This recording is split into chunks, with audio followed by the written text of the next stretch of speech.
So I think the biggest challenge of machine learning is starting to become doing research into these zero shot or few shot learning situations, where hopefully you can learn from some large enough data set to have your system start to build a deeper intuition about the world and about its internal model, such that if you get to a position where you don't have that much data, or you're in one of these long tail situations, the machine behaves more or less like a human would in that situation, follow our intuition, and therefore help solve the problem, even if you don't have the kind of billions of standardized data scale that we can see at some of these larger companies.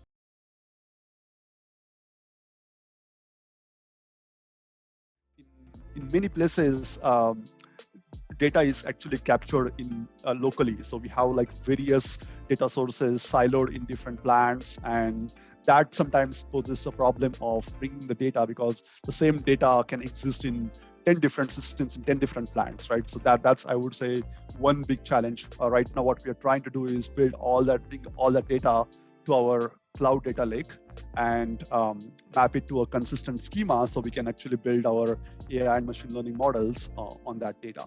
And that takes a long time to actually just build those data pipelines and do a consistent mapping of that data.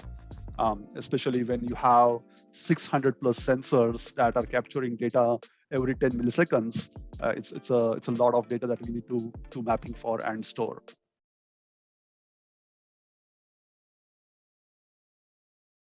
And so one of the challenges we're not quite sure how to tackle yet is, how do you export a trained algorithm in another search tool that has been producing relevant results for its users, but now you want to export it from that tool and import it into your tool and make sure that the user experience in terms of relevancy, recall, and precision, it doesn't see a drop. So it's seamless to the users.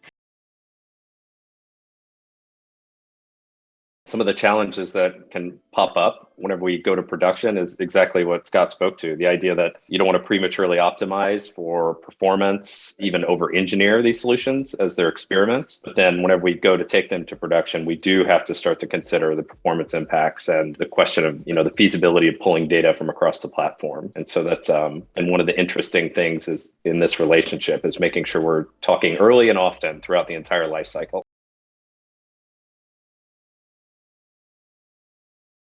Yeah, so the challenges are always interesting. They do something, it works, they're absolutely amazed, and then they're kind of stuck on what's next. And so you do have to have that ugly word of governance, some say bureaucracy around it, but you need a governance program in place to start developing your pipeline. Should we automate this or not? Who are we automating for and why we're automating? But what we see is once everyone realizes what it's doing for their workplace, no one ever says, this is great, get rid of it. It's really, can it also do something else for us?